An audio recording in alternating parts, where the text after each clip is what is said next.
오늘 우리에게 주시는 하나님 말씀 봉독합니다.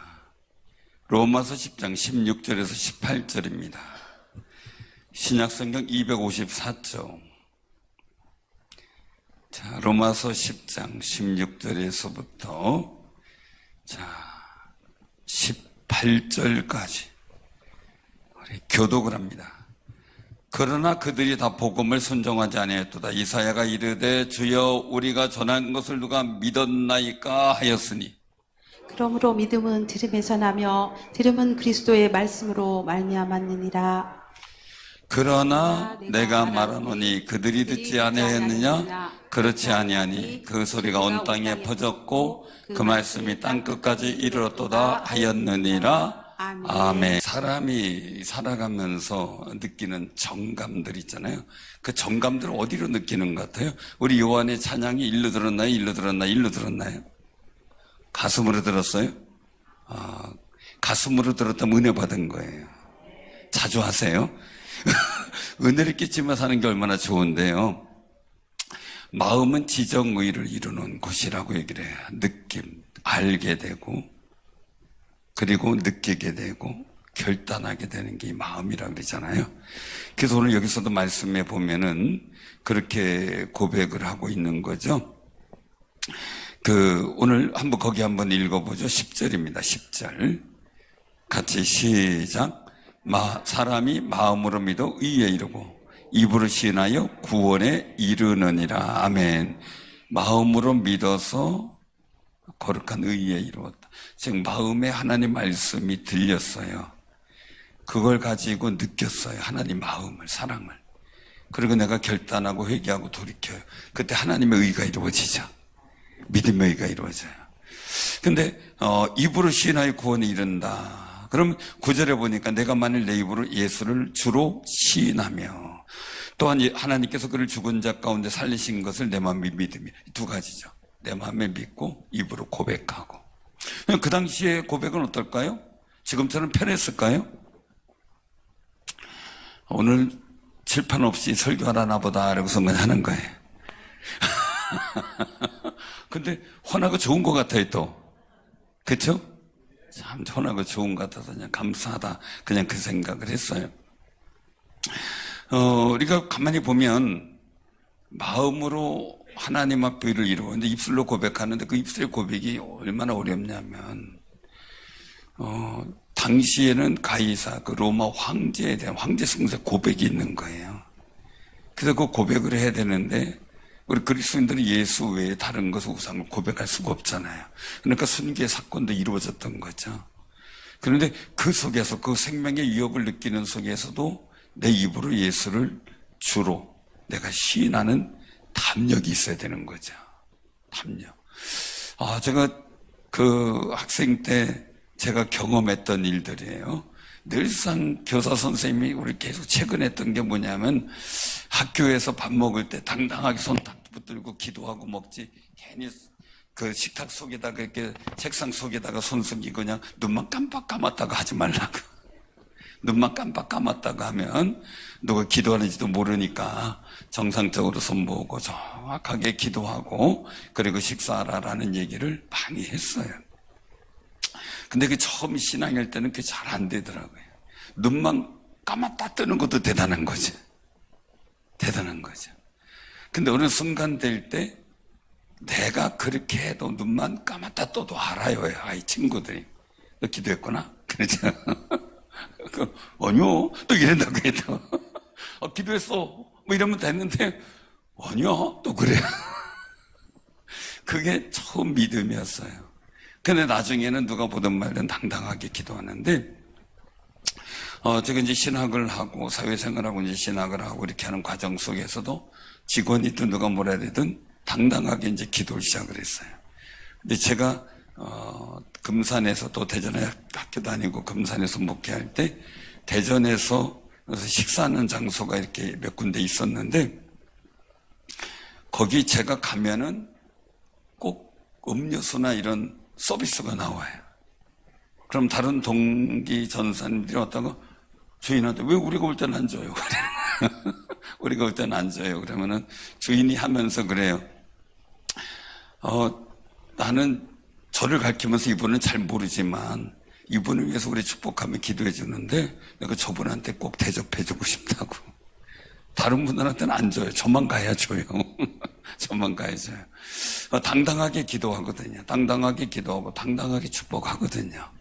그러니까 저만 가면 꼭 서비스를 줘요. 그러니까 하는 얘기가 저하고 꼭 와야 되겠대요.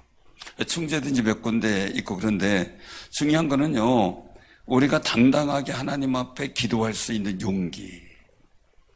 굉장히 중요한 게 뭐냐면요, 숨어서 기도하는 것보다 당당하게 기도하면 기도에 담력이 생기고요, 배포가 생기고요, 입으로 자꾸 고백함으로써 내가 신앙에 용기가 생기는데요, 무서움이 사라져요. 두려움이 사라져요.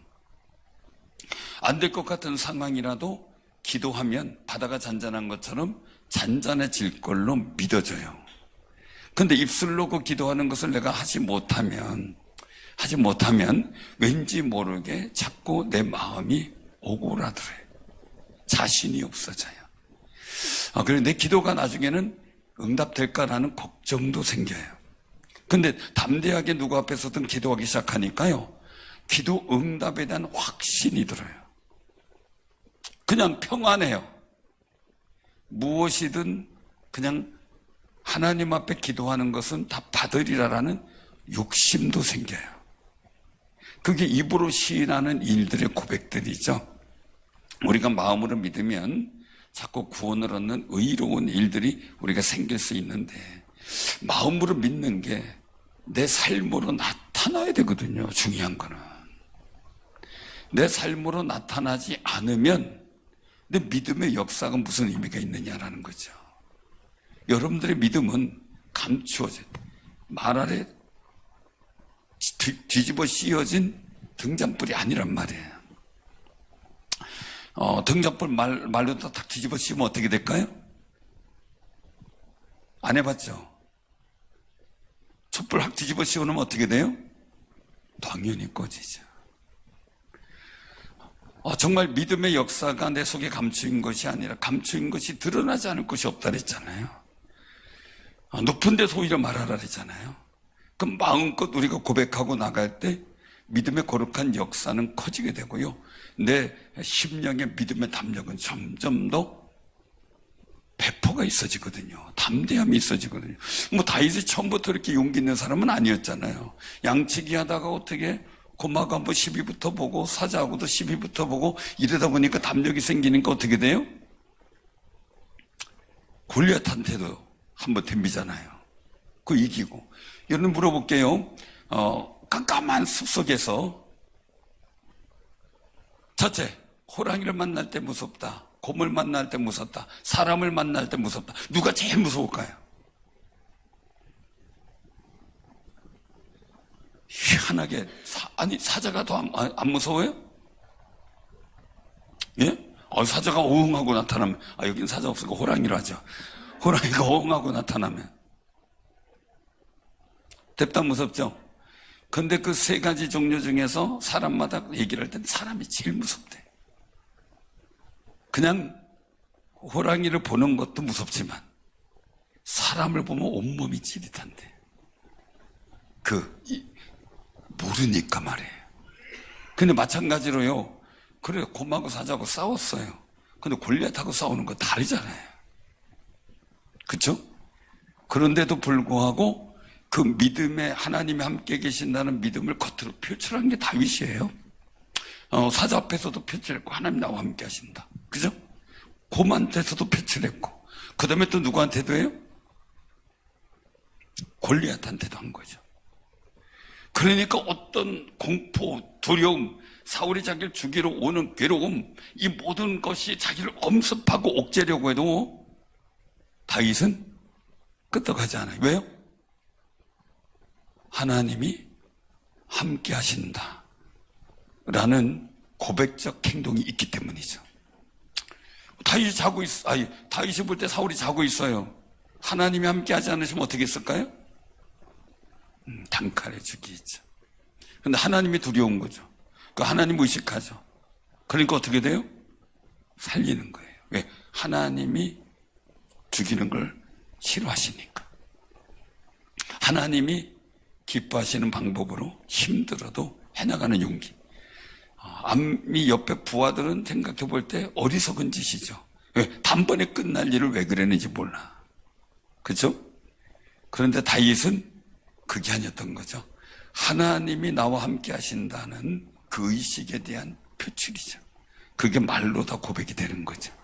그 단순히 내가 예수 믿습니다 이렇게 하는 것보다 우리 삶의 자리에서 내 마음에 품었던 믿음의 의의를 표현해 나가면서 살아가는 게 가장 아름답고 귀하다는 거예요.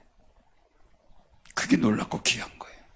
그러니까 우리가 일들 통해서 보면서 자, 근데 문제는 뭐예요? 내 마음에 뭐가 생겨야 돼요? 믿음이 생겨야 되죠. 내 마음에. 하나님 말씀을 알고 그것에 대한 느낌이 있고 내 어떤 결단할 수 있으려면 믿음의 동기가 있어야 돼요. 근데 오늘 본문 말씀 속에 말씀하죠. 그러나 그 15절에 보면 기록된 아름답도다 좋은 소식을 전하는 자들의 발이여. 이 전파하는 일들, 보내심을 받아 전파하는데 복음을 듣게 되는 거예요. 그런데 오늘 본문을 보니까 그러나 그들이 다 복음을 순종하지 아니하였다. 자, 복음을 이스라엘 민족이 듣길 원했어요. 근데 안 들었어요. 하나님께서도요, 우리에게 말씀하는 거죠. 복음을 안 들어, 율법 속에서 있었던 그걸 안 들었어요. 안 듣는 거 어떻게 해요? 근데 그렇게 할 수가 있겠죠. 이사야 선자도 주여 우리가 전한 것을 누가 믿었나이까? 라고 이사야 53장에서의 고백을 하게 돼요. 답답한 거죠. 왜요? 이사야가 그렇게 전했는데도 안 들었잖아요. 믿지도 않았잖아요. 그럼에도 불구하고 하나님의 방법은 어떻게 돼요? 믿음은 따라해보세요. 믿음은 들음에서 나며 들음은 그리스도의 말씀으로 말미암느니라. 자, 믿음은 자꾸 들을 때 생겨요. 아멘. 믿음은 자꾸 들어야 돼요. 근데 뭘 들어야 돼요? 하나님의 말씀. 여러분들 요새 참 조심해야 되겠더라고요. 제가 확인을 아직 안 해봤는데 CU에서 세뱃돈 5,000원 준다 그러죠. 그래서 CU 머니를 다른 사람한테 5,000점을 선물하면 나한테 5,000점이 생기는 거예요. 그래서 릴레이 세뱃돈. 근데 저한테 문자가 왔어요. CU에서. 개인 번호로. CU에서 5만 원 상당의 세뱃돈을 준다. 5만 원 세뱃돈을 준다고. 그리고 밑에 홈페이지가 이렇게 써 있어요. 그걸 눌러야 될까 말아야 될까요? 5만 원 준대요. 그래서 얼른 제가 검색을 해봤더니 5,000점 포인트를 주더라고요. 근데 나한테 5만 원을 준대요. 호기심에도 눌러보고 싶은 생각이. 그쵸? 근데 5만 원 준다는 얘기는 어디도 없어요. 근데 그걸 가지고 또 보이스피싱이 쓰는구나. 그냥 그 생각을 했어요. 그거 조심들 하셔야 돼요. 그래서 누구 소천했다고 일반 그 장례식 문자가 오는 방법이 있잖아요. 그림, 사진도 뜨고 이렇게 하는. 근데 모바일로다 이렇게 오는 그런 일들 딱 눌렀다가는 아주 어려움을 당하지. 아는 목사님이 연락이 안 돼, 이틀 동안. 그래서 봤더니 그거 눌렀다가 아주 그냥 이틀, 3일 동안 고생 엄청나게 했대. 그 휴대폰 초기화하고 다시 하는데 전화번호도 다 날라갔다 그러고. 늘 전화하던 분인데 제가 전화했더니 번호가 뜨니까 누구세요? 그러는 거죠. 얼마나 힘들었는지 몰라요. 그런데요, 사기꾼의 말도요, 자꾸 들으면 진짜 같아진대. 누구예요? 이단들이 얘기하는 것도 자꾸 들으면 진짜 같아진대. 진짜. 누구한테 듣느냐가 굉장히 그만큼 중요한 거죠. 복음의 말씀. 복음의 말씀은 많이 아는 게 중요한 게 아니라 내 마음의 마음으로 믿어 의에 이루고 입으로 시인하여 구원의 역사를 만들어가는 데 주안점이 있어야 돼요. 거긴 성경 기자 많이 필요한 게 아니에요. 믿음의 선인들 보면 성경 한두 구절 내지는 대여섯 구절 붙들고 평생을 사신 분들이 믿음의 역사가 많았어요. 그런 삶을 살아가는데 여러분들의 마음속에 말씀하고 있는 게 8절에 보면 그러면 무엇을 말하느냐 이거예요. 말씀이 내게 가까워 내 입에 있으며 내 마음에 있다 하였으니 이거죠. 말씀이 내게 가까워 내 입에 있으면 내 마음에 있다. 말씀이 내 마음에 있어야 된다. 아멘. 내 입술에 있어야 한다. 말씀에 대한 고백, 암송하며 고백하는 게 굉장히 중요한 거죠. 그래서 하나님의 말씀이 자꾸 내가 들어야 합니다. 그래서 예배 자꾸 참석하고 기도하고 기도에 참석하고 하는 분들이 믿음이 성장하죠. 그래서 저 어릴 때 우리 반사 선생님은 늘 그 얘기를 했어요. 그리고 고등부 부장, 지금 장로님에서 소천하셨지만 부장 집사님은 그때 계속 그 얘기를 했어요. 뭐냐면 여러분들이 다 하나님 말씀을 들어도 다 잃어버리고 모르는 것 같은데 콩나무 시루, 젊은 사람들이 콩나무 시루를 모를 거예요. 우리 서인준 선생님 알아요? 콩나무 시루? 몰라요. 그게 세대 차이가 이렇게 나는 거예요. 스레트는 알아? 스레트? 어떻게 알지? 그 지난번에 안기본 집사님도 모르던데 우리 서인준 선생님 안 해요. 야, 스레트에다가 삼겹살 거먹는 것도 아나? 맛보지. 엄청 맛있는데 지금은 생각하면 성면에 시멘트 양잿물에 그걸 좋다고 그래도 그냥 어디서 구해다가 그냥 그죠?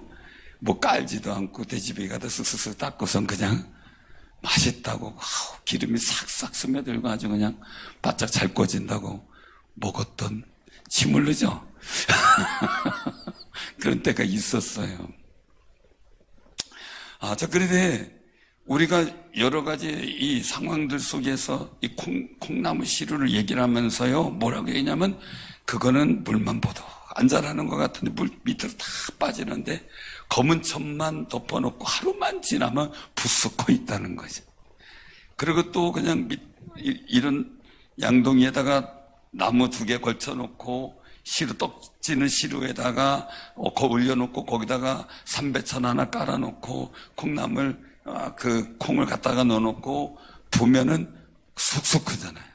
근데 밑에 물 다른 것들 밑에 물 계속 위로 보면 쭉쭉 빠져버리는데 저기 뭐가 될까? 그런데 크거든요. 그 얘기를 계속 하는 거예요. 그러니까 너희들이 지금은 다 모르는 것 같아도 나중에 보면 너희들 믿음이 커 있을 거다. 그런 얘기를 했는데 가만히 보니까 제 믿음이 커 있더라고요. 할렐루야. 그렇게 자꾸 하나님 말씀을 들으면서 믿음이 크는 거죠. 어느 순간에 기도가 크고 하나님 앞에 씨름하며 기도가 되고 이런 일들이. 그러면서 이사야가 얘기를 하죠. 주여 우리가 전한 것을 누가 믿었나이까 하면서 이스라엘 민족이 회개치 못한 모습을 얘기를 하는 거예요. 근데 여기서 우리도 보자고요. 우리 가정에 가서 복음을 전하는데 주여 우리 얘기를 누가 믿었나이까 이거 하잖아요. 그죠? 아이고 아무도 안 들어요. 근데 중요한 거예요. 교회 나가자는 얘기는 하지만 예수 그리스도께서 나를 위해서 너를 위해 십자가 달려주고 피 흘려 죽으셨고 나 때문에 부활하셔서 내가 영생을 얻고 천국 가는 소망들, 그래도 하나님의 말씀이 한 절이라도 들려주면서 그 말씀을 읽어주거나 들려줬는가 하는 거죠. 그런 거 많이 안 하죠. 교회 나가. 교회는 알아요. 근데 복음은 몰라요. 그게 문제죠. 복음에 대한 믿음이 생겨야 되는데 중요한 건 우리끼리 얘기지만 자녀들이 볼 때 부모에 대한 신뢰가 100%일까요? 그 이하일까요? 여러분들의 자녀는 여러분들 100% 신뢰하나요? 한 50%쯤 그래도 나는 한 80% 돼요 이럴 수 있을까요? 어떨 것 같아요? 자, 그럼 반대로 얘기할게요. 여러분들 어릴 때는 여러분들의 부모님 말을 100% 신뢰했나요? 그랬어요? 그때 그 시절에 증인이 없으니까 그쵸? 우리가 가만히 보면은 부모님에 대한 신뢰, 막 4-5살 때 막 이럴 때 되면 우리 아빠 최고고, 그죠? 우리 엄마 최고고, 우리 엄마가 만든 거 최고 맛있어. 근데 조금 더 크다 보니까 우리 아빠보다 힘센 오빠가 또 있어. 우리 엄마보다 더 맛있게 하는 친구 엄마가 또 생겨요. 점점 달라져요. 신뢰도가 점점 떨어져요. 신뢰도가. 그게 신뢰도가 그래도 뭐 50% 이상 되면 괜찮은데 20-30% 10% 떨어졌을 때가 문제가 되는 거죠. 그럼 우리가 왜 이 말씀을 드리냐면요, 정말 우리의 신뢰도 속에서 교회 나가 뭐 하자 이렇게 얘기를 했을 때 그들에게 믿음이 생기겠느냐. 그럼 우리는 해야 될 게 뭐예요? 복음을 얘기를 해줘요. 기회가 되면 일로 와, 앉아봐, 내 말 들어. 단 한마디라도 복음을 얘기할 수 있어야 되겠죠. 정말 중요한 복음. 그리고 정말 우리가 그냥 단순한 것만 생각하는 게 아니라요, 단순한 것만 생각하는 게 아니라 하나님을 아는 믿음의 역사 속에서 우리가 기억해야 될 것이 있다면, 어떻게 하면 그들이 주님을 믿는 믿음이 생기게 할까 고민이 돼야 돼요. 고민이.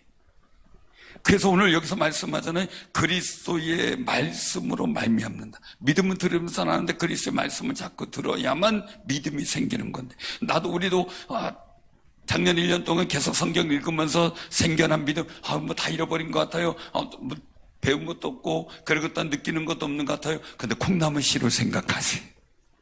뭔가가 자랐어요. 뭔가가. 저는 생각할 때 수염이 너무 잘 자라요. 하루 이틀만 있으면 그랬나라고 형성될 것 같아요. 제발 여기 위로 올라갔으면 좋겠어요. 어떤 분이 제가 얘기를 하니까 목사님 왜 그래요? 멀쩡하신데. 그런 얘기를 해요. 왜 자꾸 내려만 오는지 모르겠어요. 뭔가가 자라났어요. 어디든 간에. 그럼 우리가 이제 하나님 말씀을 가족들과 함께하는 권례 과정의 일들 속에서 힘들어도 같이 읽기라도 하면 그들에게 믿음이 생길 줄을 믿습니다. 명절에도 그 가족들과 함께 같이 말씀 한 자리에도 보면 그 들은 복음의 말씀을 통해 믿음이 생기는 역사가 있을 줄로 믿습니다. 굉장히 중요한 것은요, 어떻게 하면 그들에게 그리스도의 말씀을 접하게 할까? 우리도 어떻게 하면 그리스도의 말씀을 늘 내가 접할까라는 고민들이죠. 고민들. 근데 우리 여기서 말씀을 하고 있어요. 어디냐면 20절에 같이 한번 봉독해 봐요. 시작. 이사야는 매우 담대하여 내가 나를 찾지 아니한 자들에게 찾음 받고 내게 묻지 아니한 자들에게 나타났노라. 아멘. 자, 오늘 여기서 말씀하고 있어요. 반대로 상황 19절에 보면 어떻게 돼요? 내가 백성이 아닌 자로서 너희를 시기하게 하면 미련한 백성으로 너희를 노엽게 하리라 라고 얘기를 한 모습들. 자, 그럼 우리는요, 하나님이 찾은 사람들이 누구예요? 이스라엘 백성이죠. 근데 하나님을 찾지 않은 자들에게 찾은 받았다. 이방인들을 얘기를 해요. 이방인들. 정말 묻지 아니한 자들에게 하나님의 은혜가 나타나게 했다. 이거예요. 그럼 우리는 꼭 기억하시기 바랍니다. 뭘 생각을 하냐면요, 하나님의 은총을 받은 사람들이에요. 우리는 하나님을 몰랐지만 하나님 나를 찾아내 주셨어요. 나를 불러주셨어요. 왜요? 오늘 여기 말씀하는 것처럼 좋은 소식을 전하는 자들의 그 발의 은혜로 말미암아 우리가 예수 믿게 됐어요. 여러분들 누구든 간에 여러분들을 전도한 사람들에게 고마워하시기 바랍니다. 하나님께서는 그들에게 복된 역사를 주시겠지만 그래도 우리도 내 생명을 구원한 그 감격과 은혜를 기억하고 내 생명을 천국의 길로 인도한 그분들에 대한 고마움은 표현하고 살아야 되겠죠. 너무 중요한 모습이니까요. 그래서 우리가 꼭 기억할 것은요, 하나님은 그래도 이스라엘 백성에게 대해 순종하지 않고 거슬려 말하는 백성에게 21절에 보니까 내가 종일 손을 벌렸대. 자, 이 말씀 속에 우리가 기억할 게 있어요. 하나님은 우리에게 늘 종일 손을 벌리고 역사하셔요. 그런데 문제는 찾으라 그랬는데 안 찾고 그죠? 물으라 그랬는데 묻지 않아요. 이스라엘 백성이 다 하나님 모르는 자가 아니잖아요. 하나님께 제사를 안 드린 사람들이 아니잖아요. 번제는 모든 거 다 드린 사람들이잖아요. 근데 분명히 그들에게도 말씀하는 거죠. 나를 찾지 않았다, 묻지 않았다. 그런데 하나님께서 엉뚱한 사람에게 은혜 주실 때가 있어요. 목회자들 사이에서도 마찬가지예요. 우리 교회가 부러움의 대상이에요. 시기의 대상이에요. 또 질투의 대상이에요. 우리 교회가. 그런데 중요한 것은 거기에 대한 감사를 하는 거예요. 근데 똑똑한 사람이라면 그 일들 속에서 같이 나도 은혜와 복된 역사를 받기 위해서 더 그 시기하는 마음, 질투하는 마음을 기도로 옮겨놓고 더 하나님 앞에 어떻게 하면 정말 나도 이렇게 될까 고민하면서 기도하는 거죠. 왜요? 저도 개척교회 때 부흥하는 교회나 열심히 자란 교회를 보면 시기도 나고 질투도 났던 사람이에요. 그런데 그거 붙들고 하나님 나를 통해서 주의 영광을 나타내 달라고 부르짖고 기도하고 또 기도한 거예요. 지금도 그 기도하고 있어요. 목마르는 거죠. 사슴이 시냇물 찾아 헤매듯 목말라서 마셔야 되겠어요. 정말 목마르죠. 여러분들의 삶의 자리가 만족스러운가요? 목마른가요? 다른 사람이 볼 땐 부러울 수는 있어도 우리는 목말라야 돼요. 그러면 그 속에서 하나님 앞에 정말 나를 향해 손을 벌리시고 계시는 주님이 느껴져요. 보여지고. 그렇게 되면 하나님의 말씀이 선포될 때 나를 향해 손 벌리고 말씀하는 것으로 느껴지고 믿어져요. 믿어져. 그럼 내가 불순종하고 거슬러 말하는 입술의 열매가 사라지고 순종과 정말 하나님 앞에 믿음의 고백을 하게 되는 입술로 바뀌어 나가게 되죠. 나보다 잘된 사람 보면 여기서 말씀대로 하면 뭡니까? 19절에 있는 거 내가 백성 아닌 자로서 너희를 시기하게 하며 미련한 백성에게서 너를 노엽게 하며 그들이 미련하게 보고 별거 다녔던 이방인들이 하나님 믿고 잘 되는 거예요. 얼마나 기분 좋아요. 그죠? 기분 좋아요? 기분 좋아요? 속 안 상해요? 약 안 올라요? 남들은 막 전도하고 이래서 하나님께 할렐루야 그러는데 나는 한 명도 못해서 무덤덤해요. 자, 그럼 어떻게 돼요? 종일 손 벌리는 하나님의 그 손길을 못 느끼는 거예요. 정말 다른 사람이 잘 되고 하나님의 은혜 가운데 믿음의 역사를 체험하고 그러면 주여 나도 그렇게 하게 하옵소서. 기도할 수 있어야 되잖아요. 부르짖을 수 있어야 되고요. 왜? 그로 인하여 나로 시기케 함으로 기도하게 만드는 거예요. 여러분 주변에 잘된 분들의 일들 속에서 볼 때 그냥 석상에서 하는 게 아니라요. 정말 똑똑한 목회자면 똑똑한 성도라면요. 그 일들을 보고 매달려 기도하고 그때부터 작정 기도하고 그냥 하는 거예요. 저희 동기 목사님 중에 굉장히 동기긴 동기인데 저를 굉장히 시기했던 분이 있어요. 제가 잘된 것을 보면 한 달은 안 봐, 얼굴을. 안 봐요. 그런 성격이 있더라고요. 제가 같은 이제 천목회지 옆에 저보다 훨씬 더, 저희 교회 상보다 훨씬 더 좋은 교인들도 많고, 거기는 주민들도 많아요. 우리는 75호 정도지만, 거기는 200호가 넘는 데예요. 주변 마을도 있고. 그런데 제가 소개해가지고 목회를 했어요. 근데 늘상 저에 대해서 속상해. 이유는 제가 먼저 왔잖아요.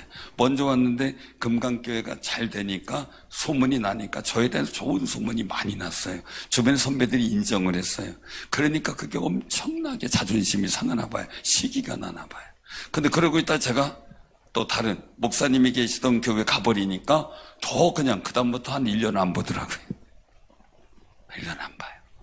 그런데 그분이 그 시기의 일들을 저는 어디 좋은 데 있으면 그분을 불러서 한번 여기 가봅시다. 기도원도 막 부르거든요. 그분은 좋은 데 있으면 혼자 몰래 가. 그런데 그 시기의 마음을 기도로 바꾸고 제가 한 달에만 1시간 반이 한 2시간을 하고 제가 몇 시간 기도한다는 얘기를 들으면 그거보다 더 하려고 하고 그러더니 하나님이 역사하시더니 늘상 제게 은사가 있는 것이 부러웠어요. 그런데 본인도 결국 은사를 받더라고요. 하나님의 역사를 만들어 가더라고요. 시기한 일들, 그 속에서 하나님께서 손 벌리고 있는, 여러분들 향해 손 벌리고 빨리 와라, 은혜 자리로 와라, 복된 자리로 와라, 승리하는 자리로 와라, 손 벌리고 계신 하나님이 느껴져야 돼. 그게 느껴져야 돼. 사랑하는 성도님들 꼭 기억하시기 바랍니다. 묻지 아니한 자를 찾지 않은 자들에게 별로 신앙생활 잘 안 하는 것 같은데, 아니면 신앙 하나님도 모르고 막 그런 사람이 잘 되는 거 주변에서 보면 막 속상할 수 있어요. 속상함이 나를 향해 발 벌리고 있는 하나님이 느껴져야 돼. 그리고 더 최선을 다해 부르짖고 기도하다 보면 하나님의 말씀이 들여지고 믿음이 생기고, 그 말씀이 역사하는 거룩한 믿음의 담대함으로 생기는 은혜가 있을 줄을 믿으시기 바랍니다. 그런 일들이 여러분들 통해 만들어지기를 주님의 이름으로 축원합니다. 아멘.